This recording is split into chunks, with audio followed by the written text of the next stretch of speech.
편안한 자세로 앉아주세요. 깊게 숨을 들이마시고 내쉬며 마음을 가라앉히세요. 눈을 감고 스티븐 잡스의 삶을 상상해 보세요. 이 명상 스크립트는 그의 실제 사례를 바탕으로 하며 그의 탄생과 성장 과정을 제3자의 시점에서 생생하게 그려보겠습니다. 스티븐 잡스의 여정을 객관적으로 관찰하며 그 속에서 영감을 얻어보세요. 이제 시작하겠습니다. 먼저 1955년 2월 24일 캘리포니아주 샌프란시스코의 한 병원에서 스티븐 잡스가 태어나는 장면을 상상하세요. 그의 생물학적 어머니는 조앤 캐럴 쉬블로, 위스콘신 대학교 대학원생이었습니다. 그녀는 독일 스위스 혈통의 미국인으로 젊은 나이에 사랑에 빠졌습니다. 그의 생물학적 아버지는 압둘 파타 잔달리로 시리아 출신의 무슬림 대학원생이었습니다. 그는 정치학을 공부하며 미국으로 건너온 야심찬 청년이었죠. 그들은 위스콘신 대학교에서 만나 사랑에 빠졌지만 조앤의 가톨릭 가정은 무슬림 남자와의 결혼을 강하게 반대했습니다. 사회적 압력과 가족의 반대로 인해 그들은 스티븐을 출산한 지 일주일 만에 입양을 결정합니다. 이는 1950년대 미국 사회에서 미혼모가 아이를 키우는 것이 큰 사회적 낙인으로 여겨졌기 때문입니다. 스티븐은 태어나자마자 입양기관으로 보내졌고 그곳에서 새로운 가족을 만나게 됩니다. 이제 스티븐의 입양 부모인 폴 잡스와 클라라 잡스를 상상하세요. 폴은 고등학교를 졸업하지 못했지만 제2차 세계대전 중 해안경비대에서 근무하며 패튼 장군의 부대를 운송하는 임무를 맡았던 강인한 남자였습니다. 그는 기계공으로 일하며 자동차와 전자제품을 다루는 데 능숙했어요. 클라라는 회계사로 일하던 부지런한 여성으로 아르메니아 혈통의 이민자 가정 출신이었습니다. 그들은 산타클라라 카운티의 마운틴 뷰로 이사하며 스티븐을 맞이합니다. 폴과 클라라는 아이를 가질 수 없었기 때문에 입양하게 되었고 그를 스티븐 폴 잡스로 명명합니다. 그들은 스티븐을 사랑으로 키우기로 맹세하며 그의 생물학적 부모가 지식인이라는 사실을 알게 된 후 그에게 대학 교육을 약속합니다. 이 약속은 스티븐의 삶에 큰 영향을 미칩니다. 태어난 지 몇 주 만에 스티븐은 이 따뜻한 가정으로 옮겨지며 새로운 삶이 시작됩니다. 주변은 아직 개발되지 않은 캘리포니아의 교외 지역으로 과수원과 작은 집들이 펼쳐져 있습니다. 스티븐의 유아기는 호기심으로 가득 차 있습니다.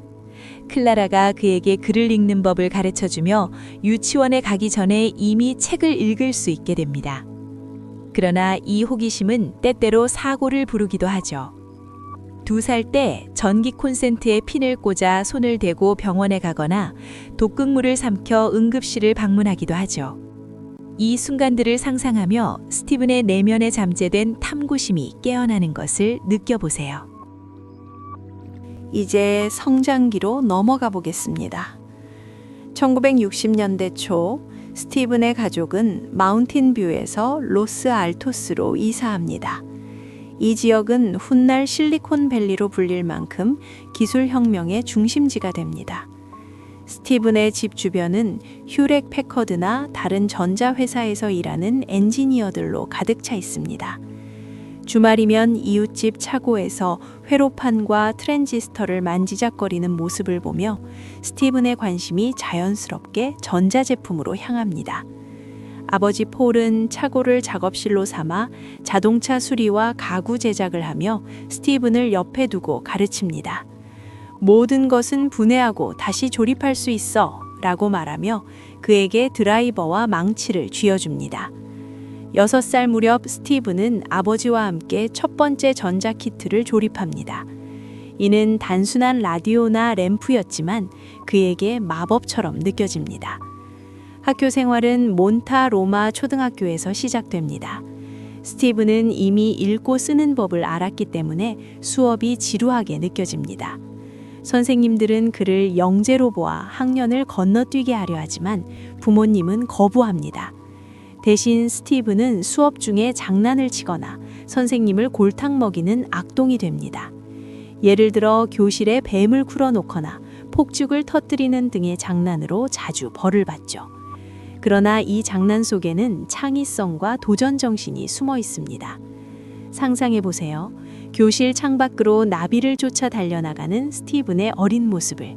그는 책 읽기와 야외 활동을 사랑했습니다. 쿠퍼티노 주니어 하이스쿨로 진학한 후 스티븐의 반항심은 더 강해집니다. 학교는 지루하고 규칙은 억압적으로 느껴집니다. 그는 친구들과 함께 전자클럽을 만들며 라디오나 간단한 장치를 만듭니다. 이 시기 그의 가족은 여동생 패티를 입양합니다. 패티와 함께하는 가정생활은 안정적이지만 스티븐의 마음은 항상 더 큰 세상을 향합니다. 13살 무렵 가장 중요한 만남이 일어납니다. 이웃집에서 소개받은 스티브 워즈니악, 일명 워즈입니다. 워즈는 18살의 전자천재로 이미 컴퓨터 회로를 설계할 수 있었습니다. 스티븐과 워즈는 곧바로 친구가 됩니다.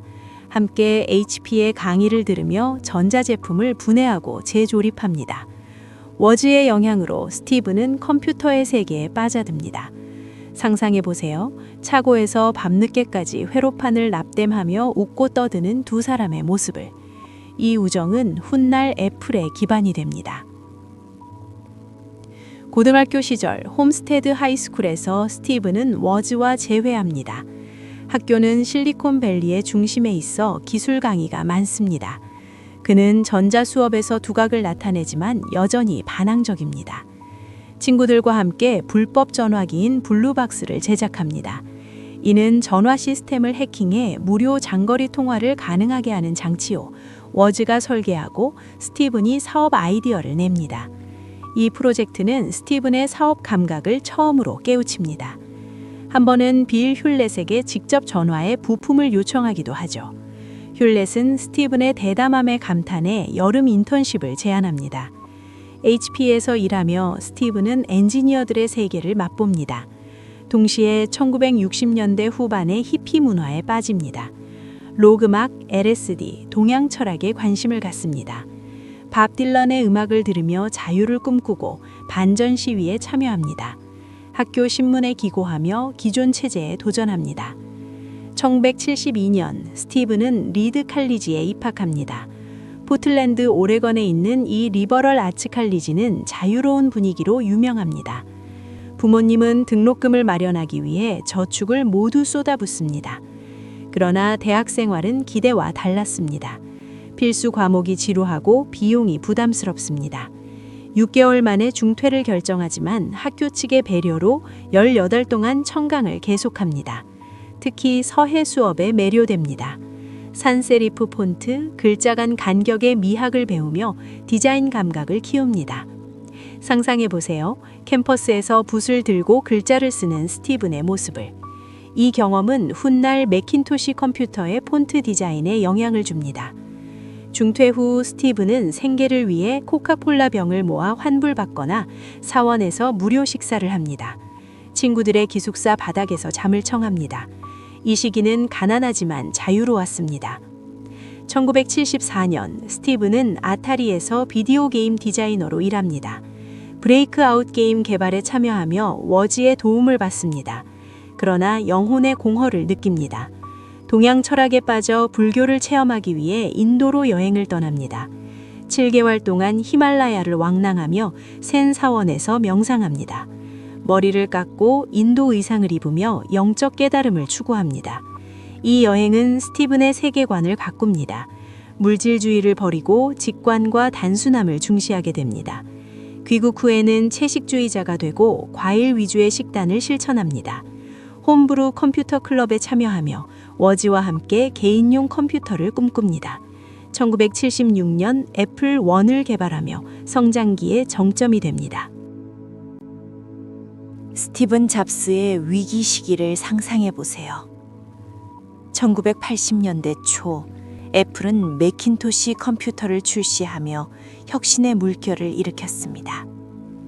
그러나 내부 갈등이 고조되기 시작합니다. 1983년 스티브는 펩시코의 CEO 존 스컬리를 영입해 애플의 CEO로 임명합니다. 평생 설탕물을 팔며 살 텐가 아니면 세상을 바꾸러 오겠나 라는 그의 유명한 말로 스컬리를 설득했죠. 처음에는 조화로웠지만 매킨토시의 판매 부진으로 긴장감이 쌓입니다.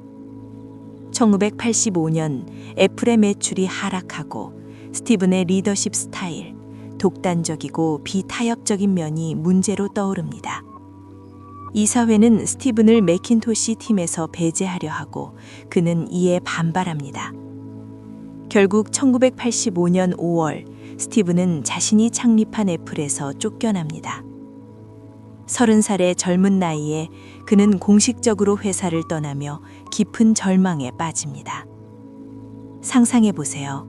애플 본사에서 짐을 챙겨 나오는 스티븐의 모습을. 그는 내 인생의 초점이 사라졌다고 말하며 실패의 무게를 느낍니다. 이는 단순한 직장 상실이 아니었습니다. 애플은 그의 정체성 그 자체였으니까요. 언론은 그의 추락을 대대적으로 보도하고 그는 우울증에 가까운 상태로 방황합니다. 친구들은 그를 걱정하며 스티브, 다시 일어나 라고 조언하지만 그는 한동안 방향을 잃습니다. 이 위기는 더 깊어집니다. 스티브는 1985년 말 새로운 회사 넥스트를 설립합니다. 목표는 고성능 워크스테이션을 만드는 것이었죠.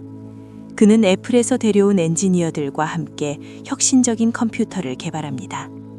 넥스트 컴퓨터는 객체 지향 소프트웨어, 이더넷 포트, 고해상도 디스플레이 등 앞선 기술을 탑재했지만 가격이 $6,500로 비쌌습니다. 1988년 출시되었으나 판매는 저조했습니다. 대학과 연구기관에서만 소량 팔렸고 연간 매출은 기대치에 미치지 못합니다. 1990년대 초 넥스트는 하드웨어 사업을 포기하고 소프트웨어에 집중하지만 여전히 적자입니다. 스티브는 개인 재산을 쏟아부으며 회사를 유지하지만 1993년까지 $2억 5천만 달러의 손실을 입습니다.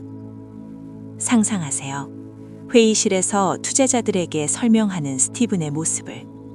그의 눈에는 절박함이 서려 있습니다. 동시에 1986년 그는 루카스 필름의 컴퓨터 그래픽스 부서를 $1천만 달러에 인수해 픽사를 만듭니다.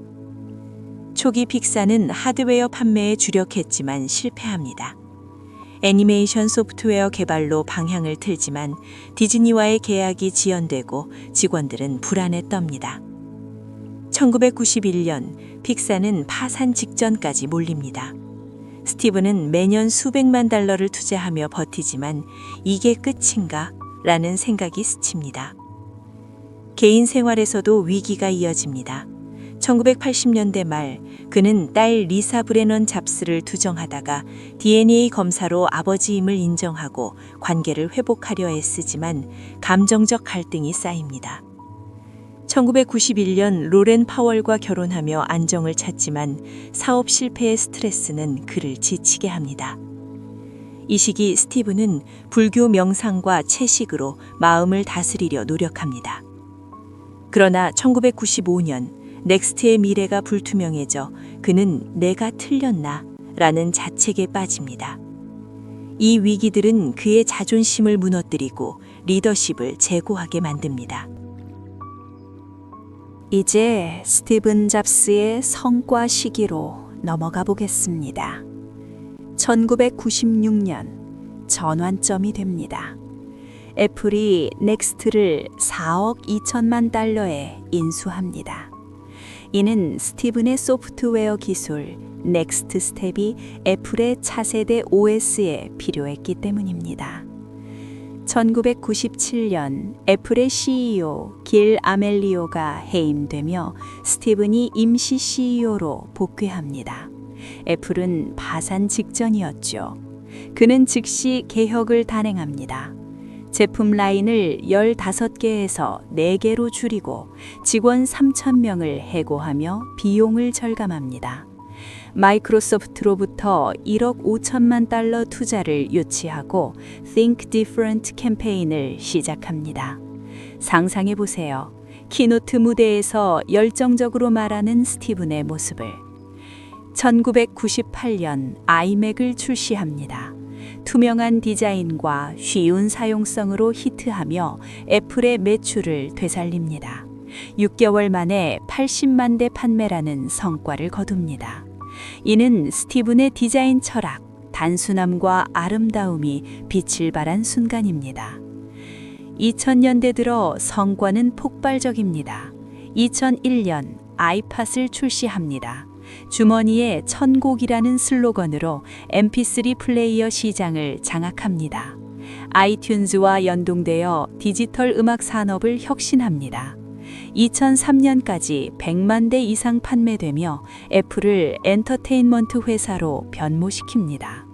동시에 픽사의 성과가 꽃핍니다.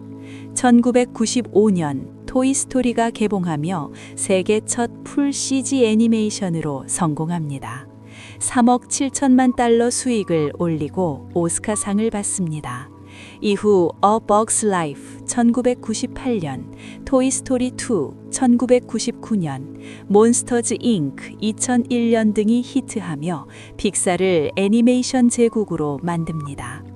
2006년 디즈니가 픽사를 74억 달러에 인수하며 스티븐은 디즈니 최대 주주가 됩니다. 이는 그의 초기 투자 1,000만 달러가 740배로 돌아온 셈입니다. 상상하세요. 오스카 시상식에서 환호하는 스티븐의 모습을. 그의 인내가 결실한 순간입니다. 애플에서의 절정은 2007년 아이폰 출시입니다. 터치스크린 폰, 아이팟, 인터넷 기기를 하나로 합친 혁명적 제품입니다. 출시 첫 해에 600만 대 판매, 이후 스마트폰 시장을 재정의합니다. 2010년 아이패드를 출시하며 태블릿 시대를 열고 애플의 시가총액을 세계 1위로 끌어올립니다. 스티븐의 리더십은 현실 왜곡장이라고 불릴 만큼 강력했습니다. 그는 팀을 극한으로 몰아붙이지만 혁신을 이끌어냅니다. 2004년 췌장암 진단을 받고 수술받지만 그는 이를 극복하며 더 열정적으로 일합니다. 2011년 애플은 매출 1,080억 달러를 기록하며 정점을 달합니다. 스티븐은 Stay Hungry, Stay Foolish이라는 스탠포드 연설로 그의 철학을 전합니다. 이는 위기에서 배운 교훈입니다. 그의 성과는 기술뿐만 아니라 문화에 영향을 미칩니다. 아이폰은 소셜미디어 시대를 열고 픽사는 스토리텔링을 재정의합니다. 스티븐 잡스의 삶에서 얻을 수 있는 교훈은 단순한 조언이 아닙니다. 그것은 바람처럼 스치고 파도처럼 밀려오는 감정의 물결입니다. 첫째, 위기는 성장의 기회라는 교훈을 상상해 보세요. 스티븐이 애플에서 쫓겨났을 때 그 순간의 절망은 밤하늘처럼 어두웠습니다. 그러나 그 어둠 속에서 그는 넥스트와 픽사를 통해 새로운 빛을 발견했습니다. 당신의 삶에서도 실패의 아픔이 가슴을 찌를 때 그 상처가 치유되며 피어나는 꽃을 느껴보세요. 위기는 당신을 무너뜨리기 위해 오는 것이 아니라 더 강하고 아름다운 나를 깨우기 위해 온 선물입니다. 눈물을 흘리며 쓰러진 그 자리에서 다시 일어나는 따뜻한 힘을 느껴보세요. 스티븐처럼 그 아픔을 안고 걸어가다 보면 어느새 당신의 길이 환하게 밝혀질 것입니다.